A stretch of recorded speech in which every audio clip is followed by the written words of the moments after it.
यूं तो मैं बतलाता नहीं, पर गणित से डरता हूं मैं। आज के बाद कभी नहीं रहेगा कोई भी डर। आपके साथ आ चुके हैं सनी सर। आपको गणित में जीरो से लेके एंड तक मैं सब कुछ बताऊंगा, बिल्कुल बेसिक से हाई लेवल तक लेके जाऊंगा। देखिए, मैं स्टार्ट करूंगा बिल्कुल पहले टॉपिक से आखिरी टॉपिक तक। कंप्लीट मैथ आपको पढ़ा दूंगा। आपको कोई भी दिक्कत, कोई भी परेशानी नहीं जाएगी। मैं आपके दिल की एक एक बात समझता हूं, और जिस तरीके से मैं आपको लीड करूंगा, आप मान के चलिए आपका पूरा सिलेबस कवर करा दिया जाएगा कंप्लीट वीडियो में। वन शॉट वीडियो रहेगा जिसमें कंप्लीट मैथ आपको करवाई जाएगी। और आप इस क्लास को पूरा एंड तक देखें शुरू से। और भी अपने छोटे छोटे जो विद्यार्थी हैं, भाई मेरी नजर में आप मेरे छोटे भाई जैसे हैं, विद्यार्थी जैसे हैं। तो आप बिल्कुल उनको, जो भी विद्यार्थी हैं, अगर आपको क्लास अच्छी लगती है तो आप उन तक भी ये क्लास पहुंचा सकते हैं। तो चलिए क्लास की शुरुआत करते हैं बिना समय को गवाए। चलिए क्लास की शुरुआत में अगर मैं आपसे बात करूं तो पहला टॉपिक जो है वो रहेगा हमारा नंबर सिस्टम। Number system. अब अच्छा, आपके दिमाग में एक क्वेश्चन और आ रहा होगा कि ये क्लास हिंदी में रहेगी या इंग्लिश में रहेगी। तो मैं आपको बता दूं कि ये क्लास हिंदी और इंग्लिश दोनों में रहेगी। आपको कहीं कोई दिक्कत नहीं होगी। मैं लिखूंगा हिंदी में, बोलूंगा इंग्लिश में, मतलब दोनों लैंग्वेज का अपन यूज करेंगे, किसी को दिक्कत नहीं होगी। नंबर सिस्टम हमारे टॉपिक का नाम है। नंबर सिस्टम को हम लोग बोलते हैं संख्या। नंबर्स मतलब संख्या और सिस्टम मतलब पद्धति। संख्या पद्धति इस टॉपिक का नाम रहेगा। अब देखिए, नंबर सिस्टम मतलब संख्या पद्धति। संख्या पद्धति का मतलब होता है, अगर थोड़ा सा डेफिनेशन में जाएं तो संख्याओं को प्रदर्शित करने, संख्याओं को प्रदर्शित करने, लिखने या निरूपित करने, कुछ भी बोल सकता हूं, प्रदर्शित करने का तरीका ही क्या है, नंबर सिस्टम है। देखिए, मैं बहुत सारा थ्योरी अगर आपको चाहूं तो नंबर सिस्टम अकेले में मैं 2 घंटे की थ्योरी पढ़ा सकता हूं। आप ऐसा मत सोचिएगा कि मैं बहुत शॉर्ट में, लेकिन ध्यान रखिए, मैं सिर्फ क्लास 10th को लेकर आया हूं। तो क्लास 10th में इससे बाहर नहीं जाने वाला, जितना एनसीईआरटी में आपकी दिया गया है। तो संख्याओं को प्रदर्शित करने का जो तरीका होता है, way of representing of any number, उसी को क्या बोलते हैं, नंबर सिस्टम हम लोग बोलते हैं। ठीक है, काम काम की बात हम लोग देखेंगे। अब नंबर सिस्टम में काम का क्या है, तो देखिए, नंबर सिस्टम में दो बातें निकल के आती हैं। एक तो फंडामेंटल थ्योरम ऑफ अर्थमेटिक, मतलब अंक गणित का मूलभूत सिद्धांत, कोई दिक्कत नहीं। फिर इसके बाद इरेशनल नंबर मतलब अपरिमेय संख्याएं। मैं कह रहा हूं आपको, मैंने अभी बोला डेफिनेशन, नंबर सिस्टम की डेफिनेशन नहीं समझ में आई, छोड़ दो। मैं कह रहा हूं, ये मैंने आपको बताया फंडामेंटल थ्योरम ऑफ अर्थमेटिक। देखिए, एग्जाम का टाइम बिल्कुल नजदीक है। ऐसा नहीं है कि आप बहुत सारा पढ़ोगे तो आप एग्जाम निकाल लोगे, अच्छे नंबर ले आओगे, नहीं। अब आपको वो पढ़ना पड़ेगा सिलेक्टेड, जो वेरी वेरी इंपॉर्टेंट है, और या फिर वो पढ़ना पड़ेगा जो बेस होता है, क्योंकि बेस से ही सारे क्वेश्चन सॉल्व होने हैं। तो जरूरी नहीं है कि आपको अभी ये समझ में नहीं आए तो ये टॉपिक नहीं बनेगा, बनेगा। बाकी मैं तो आपको बता ही दूंगा। जैसे अपरिमेय संख्या होती है, इरेशनल नंबर, तो वो संख्याएं होती हैं, अपरिमेय संख्याएं जो रूट में लिखी जाती हैं, √2, √3, √5। और आप इनको परफेक्ट स्क्वायर रूट नहीं कह सकते, ये नॉन परफेक्ट स्क्वायर रूट होते हैं। और ऐसा कोई भी नंबर जो नॉन परफेक्ट स्क्वायर रूट होगा वो हमारा क्या होगा, इरेशनल नंबर होगा, अपरिमेय संख्या होगा। ठीक है, आगे बढ़ते हैं। अगला देखिए, आगे लिखा हुआ है एक छोटा सा कॉन्सेप्ट, अगर देखें तो every composite number can be expressed as a product of primes and its factorisation is unique apart from the order. वही हिंदी में भी लिखा हुआ है, प्रत्येक भाज्य संख्या। देखिए, भाज्य संख्या और अभाज्य संख्या, अभाज्य संख्या मतलब होता है प्राइम नंबर, और भाज्य संख्या मतलब कंपोजिट नंबर। तो अभाज्य संख्या हम किसको बोलेंगे, जिसके दो फैक्टर होते हैं, जिसके कितने होते हैं, दो फैक्टर, उसको बोलेंगे प्राइम नंबर। ठीक है, और भाज्य किसको बोलेंगे, जिसके मोर देन टू फैक्टर, उसको बोलेंगे भाज्य संख्या। मोर देन टू यहां मैं लिख देता हूं, दो से ज्यादा उसके फैक्टर होंगे two more than two factor, तो उसको बोलेंगे भाज्य। और ओनली टू फैक्टर तो क्या बोलेंगे अभाज्य। अभाज्य मीन्स प्राइम नंबर। ठीक है, तो किसी भी भाज्य संख्या, अब भाज्य संख्या कौन सी होती है, देखो मैं बोलता हूं चार। चार क्या हमारी भाज्य संख्या, कंपोजिट नंबर है। आप देखो इसको कैसे लिखोगे, 1 × 2 × 2, बोलो ऐसा लिख सकते हो। बिल्कुल लिख सकते हो। अब लेकिन एक का तो कोई मतलब नहीं है, 4 क्या है, भाज्य है, इसलिए भाज्य है क्योंकि आप समझो इसमें भाग किस किस से जाएगा, 1 से भी चला जाएगा, 2 से चला जाएगा और 4 से चला जाएगा, तो मोर देन 2 फैक्टर हो गए ना, 1 2 4। लेकिन अगर आप इसका फैक्टराइजेशन करो तो 1 गुणे 2 गुणे 2 ऐसा भी आप लिख सकते हो। 1 ना लिखो तो इसके फैक्टर क्या लिख सकते हो, 2 गुणे 2, इसका फैक्टराइजेशन आप ऐसे भी कर सकते हैं। लेकिन अगर कोई पूछे नंबर ऑफ फैक्टर, मतलब नंबर ऑफ फैक्टर का मतलब होता है कि 4 को आप किस किस से डिवाइड कर सकते हो, तो 1 2 4, तो नंबर ऑफ फैक्टर जो होंगे वो कितने हो जाएंगे, 3 हो जाएंगे। लेकिन वहीं अगर आप बात करें नंबर, अगर मैं 3 ले लूं तो इसके फैक्टर कौन कौन से होंगे, जिसको डिवाइड करते हैं तो आप बोलोगे 1 होगा और 3 होगा। इसका मतलब यहाँ पे ओनली 2 फैक्टर होंगे, first factor is 1 and second number itself होगा। ठीक है, अब देखो यहाँ पे बताया भी गया है the prime factorisation of the number. कोई भी नंबर आप ले लो, उसको प्राइम फैक्टराइजेशन करने का मतलब ही यही है कि उसको आप प्राइम नंबर के फॉर्म में फैक्टराइज कर दीजिए।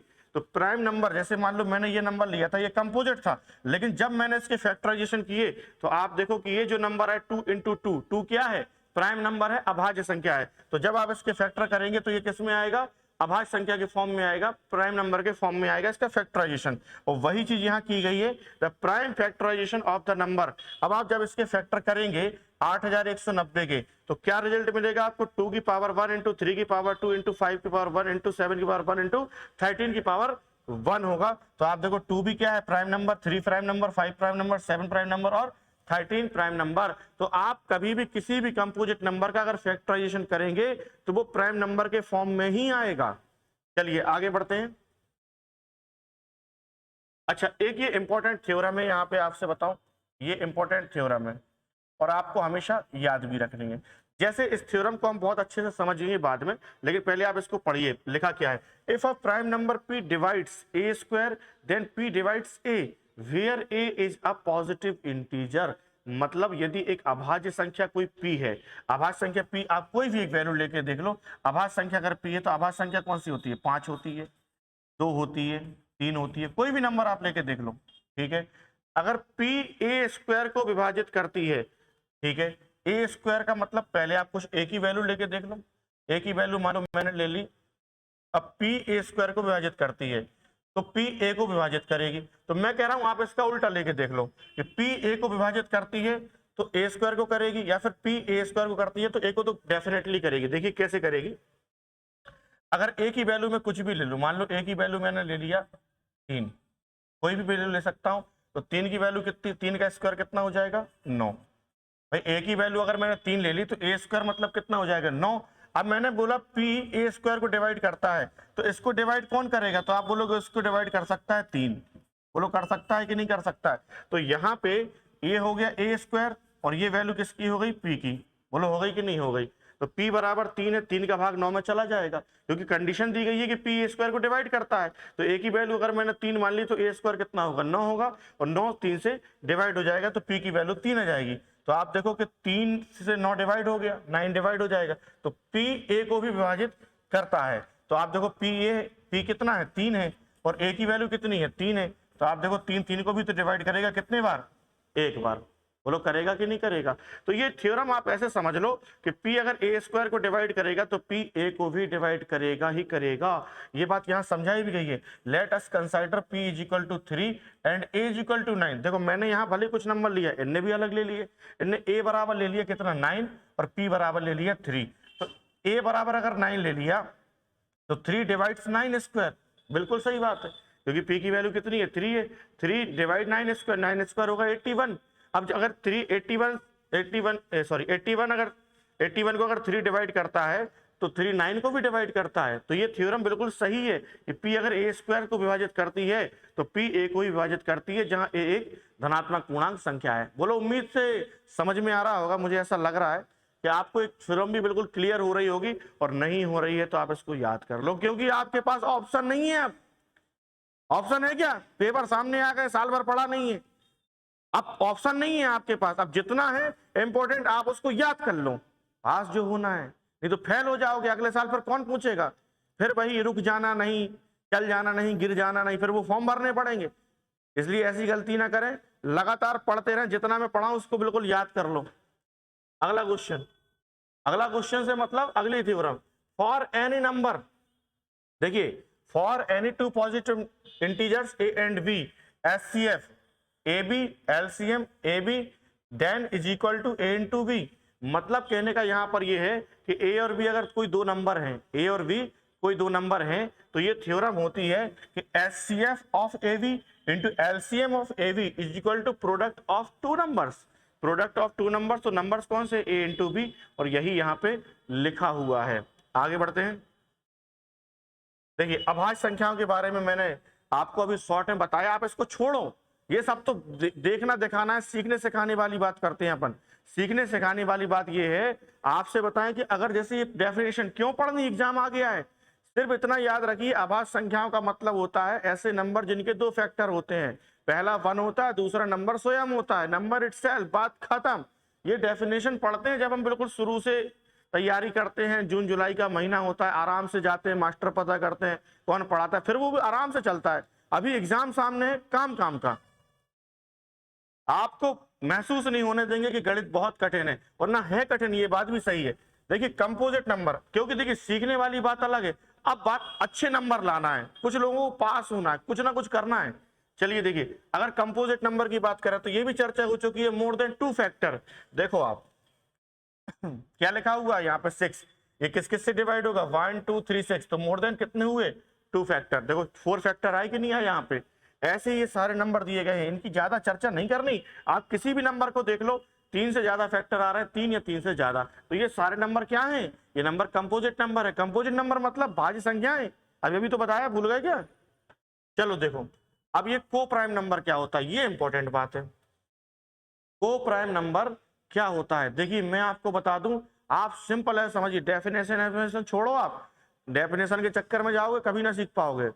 कंपोजिट नंबर आपको समझना है तो सीधा आप ये समझिए, 2 नंबर कोई भी उठा लो, उनके बीच में कुछ भी कॉमन ना हो, कुछ भी कॉमन ना हो, लेकिन आप जानते हैं कोई भी नंबर हो, एक तो सब में होता है, क्योंकि मैं बोलूं 2 तो आप बोलोगे 1 गुणे 2, मैं बोलूं 10 तो आप बोले 1 गुणे 10, मैं बोलूं 19 तो आप बोलोगे 1 गुणे 19, तो एक बस कॉमन होना चाहिए। कितना कॉमन होना चाहिए, एक, क्योंकि एक तो सब में होता है, ठीक है। बाकी एक के अलावा कुछ भी कॉमन ना हो अगर किन्हीं 2 नंबरों के बीच में, तो उन नंबर्स को हम लोग कहते हैं को प्राइम नंबर।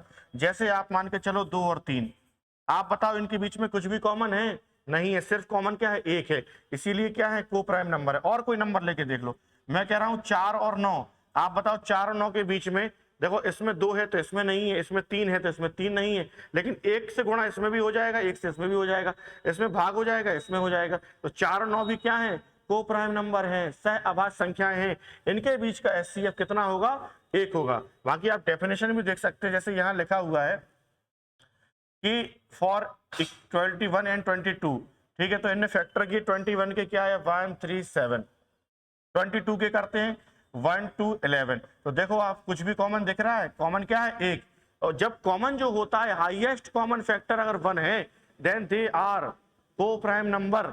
तो वही बात यहाँ लिखी है, here 21 and 22 have only one common factor, that is 1, hence their HCF is 1 and are co-prime number। मुझे उम्मीद है आपको ये कहानी समझ में आ गई होगी।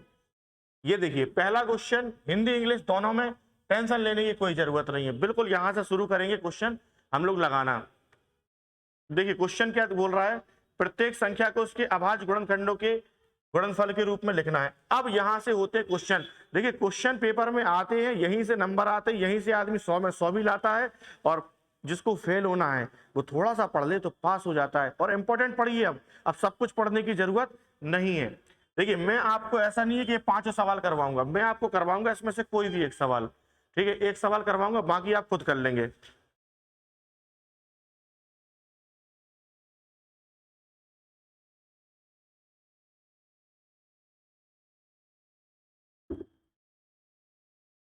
चलिए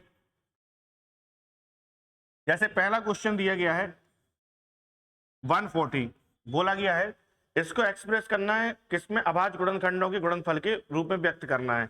तो 140 को कैसे हम लोग प्राइम फैक्टराइजेशन करेंगे, प्राइम फैक्टराइजेशन करना है तो आपको एक काम करना है, ऐसा रफ वर्क कर लेना। रफ वर्क में आप जानते हैं टेबल मेथड से इसके फैक्टर करेंगे, तो 2 से डिवाइड करेंगे कितना आएगा 70, फिर 2 से डिवाइड करेंगे 35, फिर आप 5 से डिवाइड करेंगे 7, और 7 से डिवाइड करेंगे 1। बोलो हो जाएगा। अब बस अब कुछ नहीं करना, अगर आप देखें इनका मल्टीप्लाई कर देंगे तो कितना आएगा 140 आएगा, कितना आएगा 140 आएगा। तो बस 140 के प्राइम फैक्टराइजेशन क्या होंगे? 140 के अभाज्य गुणनखंड, अभाज्य गुणनखंड प्राइम फैक्टराइजेशन क्या लिखोगे आप? 2 इंटू 2 इंटू 5 इंटू 7, बस हो गया आंसर, कोई दिक्कत नहीं होगी। मुझे उम्मीद है कि एक क्वेश्चन मैंने आपको बता दिया, इसके प्राइम फैक्टराइजेशन करना इस तरीके से टेबल बनाई जाती है। 2 से भाग देना शुरू करते हैं और फिर भाग देते जाते हैं, और जो ये इस साइड आता है इन सबका गुणा करके ऐसे लिख दिया जाता है, क्योंकि इनका गुणा करने पे 140 ही मिलेगा। ये रहे इसके प्राइम फैक्टराइजेशन। एक क्वेश्चन मैंने बना दिया है, ये सारे क्वेश्चन आप प्रैक्टिस के तौर पे एक आध क्वेश्चन आप भी कर लेना, बाकी आप एग्जाम में देखना। चलिए आगे बढ़ते हैं। अगला क्वेश्चन है दूसरा। दूसरे क्वेश्चन में भी क्वेश्चन 3 दिए गए हैं, कोई एक मैं बता दूंगा, बाकी सब आपको, देखो सारे एक से हैं, अगर अलग अलग होते तो मैं आपको अलग अलग बता देता। क्वेश्चन है निम्नलिखित पूर्णांकों के एलसीएम व एचसीएफ ज्ञात कीजिए और सत्यापित कीजिए कि एलसीएम गुणा एचसीएफ दो संख्याओं का गुणनफल है। तो देखो मुझे अगर इनका निकालना है एलसीएम और एचसीएफ, तो मैं लिखूंगा 26 के प्राइम फैक्टराइजेशन और 91 के प्राइम फैक्टराइजेशन। तो टेबल से आप इसके प्राइम फैक्टर निकाल लेना, तो इसके प्राइम फैक्टर आएंगे 2 इंटू 13 और इसका आएगा 7 इंटू 13, निकाल के देख लेना। अब देखिए मुझे क्या चाहिए इसमें, एलसीएम और एचसीएफ। प्राइम फैक्टराइजेशन आप कर लेंगे किससे? टेबल से। अभी टेबल सिखाइए ना, तो उसको आप यूज करेंगे तो ऐसा आ जाएगा, इसका ऐसा आ जाएगा। अब आपको चाहिए एलसीएम, तो एलसीएम और एचसीएफ दो चीजें चाहिए। तो एलसीएम के लिए पहले हम ये देखते हैं कि दोनों में कॉमन क्या है। दोनों में कॉमन 13 है, 13 लिख देंगे। इसके बाद जो बाकी ये बचा हुआ है इससे और मल्टीप्लाई कर देंगे, ठीक है। ये हो गया आपका एलसीएम। क्या हो गया? एलसीएम। अब आपको चाहिए एचसीएफ, तो मैं आपको बता दूं कि एचसीएफ जो होगा वो होगा दोनों में जो कॉमन होता है वही सिर्फ, क्योंकि हाईएस्ट कॉमन फैक्टर, तो हाईएस्ट कॉमन फैक्टर कितना है? 13। तो ये हो गया एचसीएफ। अब आपसे कह रहा है आप सत्यापित करिए कि एलसीएम गुणा एचसीएफ जो होता है वही दो संख्याओं का गुणनफल है। तो मैंने कहा दो संख्याओं का गुणनफल, ठीक है, तो मैं यहां लिख देता हूं दो संख्याओं का गुणनफल, प्रोडक्ट ऑफ टू नंबर्स, दो संख्याओं का गुणनफल बराबर होता है किसके? एलसीएम गुणे एचसीएफ, ठीक है। तो मैंने कहा दो संख्याओं का गुणनफल, तो आप बोलोगे 26 इंटू 91, बोलो ये गुणा कर सकते हैं हम लोग। दो संख्याओं का गुणनफल अगर आप करेंगे तो सीधा सीधा है कि एक का गुणा करेंगे 6 आएगा, फिर 2 से करेंगे 2 आएगा, फिर 9 छक्के 54 और 9 दूनी 18 5 23, ठीक है। ये 6 4 2 6 3 और 2 2366 आया। जबकि एलसीएम गुणा एचसीएफ करके देख लेते हैं, बराबर एलसीएम गुणा एचसीएफ, तो एलसीएम ये है, एलसीएम का गुणा करेंगे तो आप देखो सीधा सीधा, आप दिमाग फालतू क्यों लगा रहे? 13 दूनी 26 और 13 7 91, ये बात तो वही है ना। जब आप इनका गुणा करोगे 13 गुणे 2 गुणे 7 गुणे 13, तो देखो ये 13 दूनी 26 है, ये 13 7 91 नहीं है, और गुणा भी आपने यहाँ उसी का किया है। तो इससे ये प्रूफ होता है कि अगर आप इसका गुणा करोगे तो ये भी 2366 आएगा, और ये बात सत्यापित हो जाएगी, प्रूफ हो जाएगी। तो यहीं से आंसर कंप्लीट हो जाएगा आपका, ठीक है। तो यहाँ पहले प्राइम फैक्टराइजेशन करिए, उसके बाद आप देखिए दोनों में कॉमन क्या है वो लिखिए, फिर जो कॉमन नहीं है उनको लिखिए, सबका गुणा करिए, एलसीएम आएगा। एचसीएफ निकालना है तो दोनों में हाईएस्ट कॉमन फैक्टर देखेंगे जो कि कितना है? 13 है, तो ये आपका एचसीएफ हो गया। बाद में आपको चाहिए था इसको प्रूफ करना है कि number product of two numbers is equal to क्या होता है? LCM into HCF. तो ये भी अपन ने प्रूफ कर दिया कि दो संख्याओं का गुणनफल एलसीएम इंटू एचसीएफ होता है। मैं आपको बता दूं कि मैं आपको पता नहीं क्या क्या बता सकता हूं, ठीक है, लेकिन एग्जाम ओरिएंटेड पढ़ाना है, क्लास 10th की मैथ्स के लिए पढ़ाना है, इसलिए फालतू बात है यहाँ वहां की करने का कोई मतलब नहीं है, समझ रहे हो। नहीं तो ज्ञान के मामले में तो ऐसा है कि अभी इसको पढ़ाऊं तो एलसीएम एचसीएफ पढ़ाता रहूं 4-6 घंटे, लेकिन कोई मतलब नहीं है। अभी सिर्फ आप इतना ही सीखो, इतना ही काम का है, एग्जाम सामने है। देखिए अगला क्वेश्चन है क्वेश्चन नंबर 3। आपको कह रहा है अभाज्य गुणनखंड विधि का उपयोग करके निम्नलिखित पूर्णांकों के एलसीएम और एचसीएफ ज्ञात करिए, ठीक है। मैं एक क्वेश्चन यहाँ भी आपको बताऊंगा एलसीएम और एचसीएफ। देखिए पहला क्वेश्चन बता देता हूँ, 12 15 और 21। आपको क्या निकालना है? जवाब है एलसीएम। तो पहले इसके प्राइम फैक्टर करो, तो 12 के करोगे क्या आएगा? 2 इंटू 2 इंटू 3। 15 के करोगे क्या आएगा? 3 इंटू 5। 21 के करोगे क्या आएगा? 3 इंटू 7। करके देख लेना, प्राइम फैक्टराइजेशन यही आएगा। देखो मैं कोई दाएं बाएं की बात नहीं कर पाऊंगा, आप मुझसे ये मत उम्मीद रखोगे मैं बहुत सारा एंटरटेनमेंट करा पाऊंगा, नहीं करा पाऊंगा। मैं हकीकत आपको बता दूं कि बहुत सारे ऐसे विद्यार्थी हैं जो इंस्टाग्राम पे और कई अदर सोशल मीडिया प्लेटफॉर्म से जुड़े थे और वो बहुत कह रहे थे मुझसे कि आप एक बार पढ़ा दो, पूरा पढ़ा दो। तो इसीलिए मैं एक क्लास बना रहा हूं। अदरवाइज इतनी व्यस्तता है कि इतनी बड़ी क्लास बनाने की हिम्मत बड़ी मुश्किल से आपके व्यवहार, आपके प्रेम के कारण जुटा पाया हूं। इसीलिए दाएं बाएं नहीं, सीधे कंटेंट पे बात कर पा रहा हूं। आगे कभी मौका मिलेगा पढ़ाने का, अगर आपसे जुड़ पाएंगे तो बिल्कुल आपको एंटरटेनमेंट भी बताएंगे कि होता क्या है। लेकिन अभी फिलहाल आप पढ़िए। देखिए इसके प्राइम फैक्टराइजेशन हम लोग कर लेंगे और पहले हम लोग देखेंगे कि तीनों में कॉमन क्या है। तो तीनों में कॉमन क्या है, आप बोलोगे 3 है तो 3 3 3, तो ये हो जाएगा HCF, क्योंकि तीनों में कॉमन है तो लिख देंगे 3। और कुछ कॉमन है तो आप बोलोगे नहीं है। अब आपको निकालना है LCM। क्या निकालना है? LCM। तो तीनों में जो कॉमन था उसको लिखिए, बाकी जो कॉमन नहीं है तीनों में उस सबको लिखिए। तो आप बोलोगे 2 गुणे 2 गुणे 5 गुणे 7, सही है। गुणा कर दीजिए, 5 दूनी 10, दूनी 20, 20 दिया 60 और 60 का 7 से गुणा होगा 420। 420 का मामला हो जाएगा और ये इस सवाल का आंसर हो जाएगा। मुझे उम्मीद है कि आपको ये भी समझ में आ गया होगा। देखो आप एक एक क्वेश्चन अपन करवा रहे हैं, ऐसा नहीं है कि मैं आऊं सिर्फ थ्योरी पढ़ा दूं। देखिए क्वेश्चन नहीं करेंगे, पेपर में क्वेश्चन आने, गप तो आनी नहीं है कि गप आई थी कि ये ऐसे ऐसे लिख दो। थ्योरी भी बहुत कम आएगी, मैन आएंगे क्वेश्चन सॉल्व करना आता है, देन आप क्लास सही कर रहे हैं। चलिए देखिए ये क्वेश्चन है, क्वेश्चन नंबर 4 दिया गया है कि HCF 306 और 657 का 9 है। HCF जो है वो दो संख्याएं हैं, कौन कौन सी? 306 और 657, 657। HCF दिया गया है 9, ठीक है। तो अपने को LCM बताना है। क्या बताना है? LCM। LCM आपको बताना है। यहाँ पे आप लिख लेना ऐसे गिवन दैट, ठीक है, ये सब मुझे पता है, गिवन दैट। और हिंदी वाले लिख लेंगे दिया गया है। क्या लिखेंगे? दिया गया है। चलो LCM और HCF आपको पता है, आपको लिख देना यहाँ वी नो दैट, हम जानते हैं LCM into HCF is equal to product of two numbers, ठीक है। ये नॉलेज अपने को पता ही है, अभी अभी हमने सीखा है। अब HCF कितना है यहाँ पे? तो HCF है 9। LCM कितना है आपको निकालना है? HCF में लिख दिया 9, LCM आपको निकालना है। LCM को मैं L ही लिख देता हूँ, पूरा क्यों लिखूंगा, चलो लिख देता हूँ। आपकी क्लास 10th है, उड़ जाओगे। प्रोडक्ट ऑफ टू नंबर, एक नंबर ये है, दूसरा नंबर ये है। 306 गुणे 657 लिख दिया, 9 से डिवाइड कर दो, LCM निकल आएगा।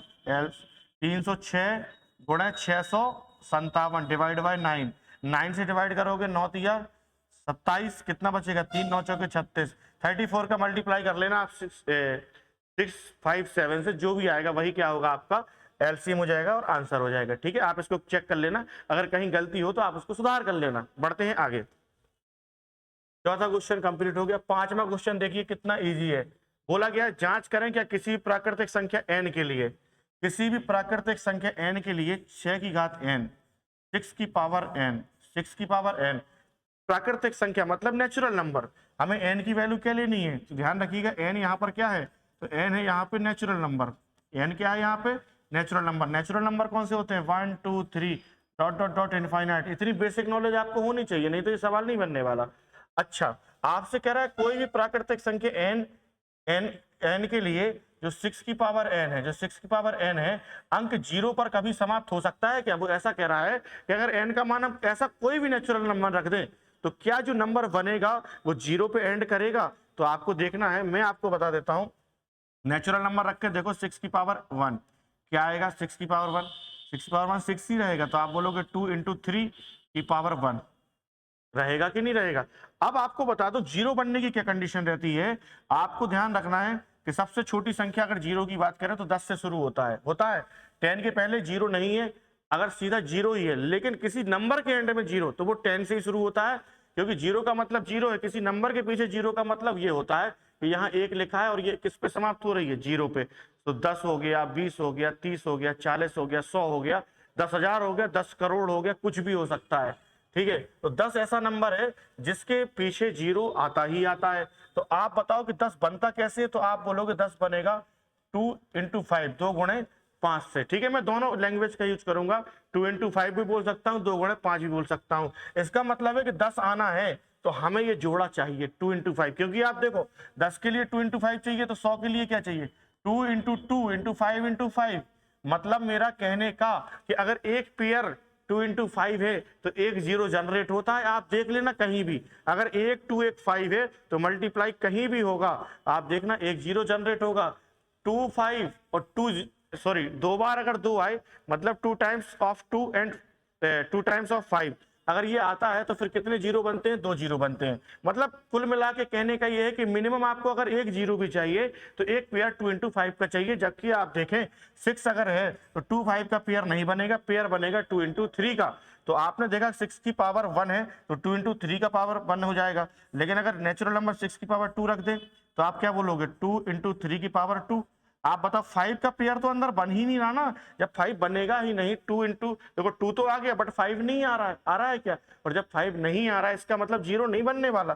तो आगे आप एक और लिख लो जरूरत है तो 2 इंटू 3 की पावर 3। तो आप देखो 5 नहीं बन रहा है, तो हम क्या जानते हैं यहां से? हम ये जानते हैं, हम जानते हैं कि हम ये जानते हैं शून्य पर समाप्त होने के लिए, शून्य पर समाप्त होने के लिए 2 2 और 5 का युग्म या पेयर अनिवार्य है, जबकि यहां पर 6 बराबर 2 इंटू 3 है, जिसमें 5 नहीं है, जिसमें 5 नहीं है। अतः तो अतः यह 6 की पावर n कभी जीरो पर समाप्त नहीं होगी। हो गया, खेल खत्म। तो ये है इतना इसका सॉल्यूशन, और ये आपको लिख देना है। अब देखिए आप सोच रहे होंगे कि सबकी लैंग्वेज अलग अलग रहती है, हर मास्टर कुछ ना कुछ अलग अलग लिखवाता है। मैं आपको बता दूं, रटो मत, जो आपका मन करे लैंग्वेज आप वो लिख दो और क्वेश्चन आप ऐसे सॉल्व कर दो, नंबर पूरे के पूरे मिलेंगे। होता क्या है, रटवाया जाता है, रटना नहीं है आपको। कि जैसा मैं लिखवा रहा हूं कि भैया यहाँ पे होने लिखा तो आपको हो नहीं लिखना है, ऐसा होने जैसा कुछ नहीं है। आप रटिए मत, आप सीखिए। भाषा तो आप कुछ भी लिख सकते हैं। अगला क्वेश्चन देखिए, अगला क्वेश्चन ये है, इसको समझाना है, बहुत कमजोर व्यक्ति है, इसको समझाना है 7 इंटू 11 इंटू 13 प्लस 13, और एक और नंबर दिया गया, ये लंबा सा बड़ा नंबर दिया है। पूछ रहा है भाज्य संख्या क्यों है, कंपोजिट नंबर क्यों है। तो मैं आपको बता दूं 7 इंटू 11 इंटू 13 में एक नंबर बता देता हूं प्लस 13, ये इसको मैं बता देता हूं कि ये कंपोजिट नंबर क्यों है, भाज्य क्यों है, कंपोजिट नंबर क्यों है, भाज्य संख्या क्यों है। मैंने आपको बताया अगर भाज्य संख्या है तो आप बोलोगे क्या होगा, तो आप बोलोगे more than 2 factor, more than 2 factor. ठीक है, अब मोर देन 2 फैक्टर अगर होंगे मतलब एक और उस संख्या को छोड़ के कुछ और मिल गया तो बात बन जाएगी। अच्छा ठीक है, मैं अगर देखूं तो यहाँ पे 13 कॉमन ले सकता हूँ, ये ले लिया क्योंकि यहाँ भी है यहाँ भी है। यहाँ पे क्या मिलेगा 11 7 77 प्लस यहाँ पे कितना आएगा 1, बोलो आ जाएगा कि नहीं आ जाएगा। तो आप बताओ कि ये 13 है और ये 71 प्लस 1 77 और प्लस 1 क्या आएगा 78। तो आप देखो यहाँ 13 गुणे 78 है कि नहीं है, 13 इंटू 78 है, तो एक का गुणा तो होगा, एक तो फैक्टर सब में होता ही है। तो देखो एक हो गया, एक संख्या ये हो गई हो तो ये हो गई। तो आप देखो यहाँ पे मोर देन 2 फैक्टर हैं, तो हम कह सकते हैं कि इसके या फिर यहाँ पर इसके here the number more than 2 factor, ठीक है, इसके 2 से ज्यादा अभाज्य गुणज हैं या गुणनखंड है, अतः यह भाज्य संख्या होगी, अतः यह भाज्य संख्या होगी। तो these number are composite number. ठीक है, तो एक मैंने आपको बता दिया, एक आप खुद से कर लेंगे। और आखिरी क्वेश्चन ये रहा, बहुत आसान, बहुत ही आसान क्वेश्चन है ये। क्वेश्चन दिया गया है, एक खेल के मैदान के चारों ओर एक गोलाकार पथ है, सोनिया को मैदान का एक चक्कर लगाने में 18 मिनट लगते हैं, जबकि रवि को उसी चक्कर लगाने के लिए 12 मिनट लगते हैं। मैंने कहा एक कोई वृत्ताकार पथ है, चक्कर लगना हो गया शुरू, सोनिया लगा रही है और रवि लगा रहा है। सोनिया को एक चक्कर लगाने में कितना समय लगता है? सोनिया को एक चक्कर लगाने में, एक चक्कर लगाने में लगा समय बराबर कितना बताया गया है? तो जवाब है 18 मिनट। कितना बताया गया है? 18 मिनट। ऐसे ही फिर रवि की अगर बात करें, रवि को वही चक्कर लगाने में कितना समय लग रहा है? तो जवाब होगा 12 मिनट। ठीक है, अब एक चक्कर सोनिया लगा रही है, एक लगा रहा है रवि। ठीक है, फिर कह रहा है मान लीजिए वे दोनों एक ही बिंदु से एक ही समय पर चलना शुरू हुए, यहां से वो एक ही तरफ चलना शुरू हुए। ठीक है, तो कह रहा है कि और एक ही दिशा में चलते तो कितने मिनट बाद में मिलेंगे? तो आप बताओ कि जब ये मिलेंगे, ये 18 मिनट में एक चक्कर करेगा, ये 12 मिनट में एक चक्कर कर लेगा, तो भैया मिलने का समय वो होगा जो दोनों का लोएस्ट कॉमन नंबर हो, क्योंकि पहली बार जो मिलवाना है। तो हम बोलेंगे मिलने का समय, मीटिंग टाइम। कौन सा टाइम? Meeting time. मिलने का समय बराबर होगा एलसीएम ऑफ 12 और 18। आप निकाल के देखने हैं, 12 और 18 का एलसीएम आ जाएगा 36। तो हम बोल देंगे कि 36। आपको लिखना पड़ेगा थोड़ा थोड़ा, कितने समय बाद मिलेंगे? तो जवाब होगा 36 मिनट बाद वो वापस मिलेंगे, चाय पियेंगे, कॉफी पियेंगे, और इसी के साथ 1.1 खत्म और 1.2 शुरू। ये रहा पहला क्वेश्चन। √5 आपको बताना है कि √5 एक कैसी है? अपरिमेय संख्या है, इरेशनल नंबर है। ठीक है, चलिए हम लोग शुरू करते हैं 1.2 बिना रुके। पहले पूरा टॉपिक करते हैं। √5 एक अपरिमेय संख्या। देखिए इसका प्रूफ जानना बहुत जरूरी है। मैं आपको बताता हूँ, √5 को हमें सिद्ध करना है कि अपरिमेय संख्या है, तो मैं बहुत डिटेल में ना जाके मैं सीधा सीधा पॉइंट टू पॉइंट आता हूँ। करते क्या है, जैसे हमें इरेशनल प्रूफ करना है, तो आप इसको क्या मान लेंगे? इसका उल्टा मान लेते। यही सब आपने सीखा भी होगा, ऐसा नहीं है कि मैं कोई नई चीज आपको बता रहा हूँ। सभी लोग यही पढ़ते हैं, यही पढ़ाते हैं, सबका तरीका अपना अपना होता है। फिर आपके ऊपर रहता है कि आपको किसका अच्छा लग रहा है। ठीक है, तो सिद्ध कीजिए √5 क्या है? अपरिमेय है। तो आप इसको पहले परिमेय मान लीजिए। माना कि √5 एक परिमेय संख्या है। क्या है? परिमेय संख्या है, ऐसा आप मान सकते हैं। √5 एक क्या है? परिमेय संख्या है। तो आप बोलोगे कि अगर √5 एक परिमेय संख्या है, तो √5 बराबर आप क्या लिखोगे? a/b, क्योंकि परिमेय संख्या तो a/b के फॉर्म में लिखी जाती है, नहीं लिखी जाती है? अपन इंग्लिश वाले भी लिख लेंगे, let the √5 is a rational number. ठीक है, so √5 is equal to a/v, where a and v are coprime number. Hindi में लिख देता हूं, जहां वेयर, जहां a और b, जहां a और b सह अभाज्य संख्याएं हैं। कैसी हैं? सह अभाज्य संख्याएं हैं। ठीक है, अब a और b अगर सह अभाज्य संख्याएं हैं, तो देखिए होगा क्या कि ये सहअभाज्य संख्याएं हैं। मतलब देखो, सहअभाज्य संख्याएं होती हैं, तो मैंने आपको बताया सहअभाज्य संख्याएं वो होती हैं जिनके बीच का कॉमन फैक्टर कितना हो? एक हो, इसके अलावा और कुछ कॉमन फैक्टर नहीं होना चाहिए। ठीक है, अगर मैं आपसे बोलूं कि आप एक ऐसा क्रॉस मल्टीप्लाई अगर कर दो, तो आपको क्या मिलेगा? b यहां जाएगा, a का मल्टीप्लाई होगा 1 से, तो a बराबर मिलेगा √5 इंटू b। बोलो मिलेगा कि नहीं मिलेगा? या फिर आप ऐसा कर सकते थे, क्रॉस मल्टीप्लाई करते, b को यहां ले जाते, a को नीचे ले आते। तो b को अगर यहां ले जाएं, ठीक है, तो b यहां पहुंच जाएगा, √5 यहां जाएगा, तो a/√5 भी मिल सकता है। मिल सकता है ना, ऐसी कोई दिक्कत थोड़ी है। अब अगर मैं बोलूं कि square on both side, square on both side, English भी लिख देता हूं, नहीं तो आप बोलो बताओ हिंदी हिंदी में लिखे जा रहे हैं। स्क्वायर ऑन बोथ साइड मतलब दोनों पक्षों का वर्ग करने पर, दोनों पक्षों का वर्ग करोगे तो क्या मिलेगा? b² बराबर a²/5। बोलो मिलेगा कि नहीं मिलेगा? b² बराबर मिलेगा a²/5। अब a²/5 है, इसका मतलब है a² से कौन, a² को कौन डिवाइड कर रहा है? 5। तो आप बोलोगे a² को 5 विभाजित करता है या डिवाइड करता है, तब 5 a को भी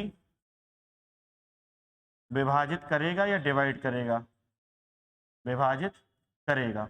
देखिए यहाँ पे लिखा है बी स्क्वायर बराबर ए स्क्वायर बटे 5। अब ए स्क्वायर बटे 5 लिखा हुआ है, इसका मतलब ये 5 इसको डिवाइड करता है। अब ए स्क्वायर को अगर 5 डिवाइड करेगा तो ये ए को भी डिवाइड करेगा, ऐसा मैं आपको बता चुका हूं।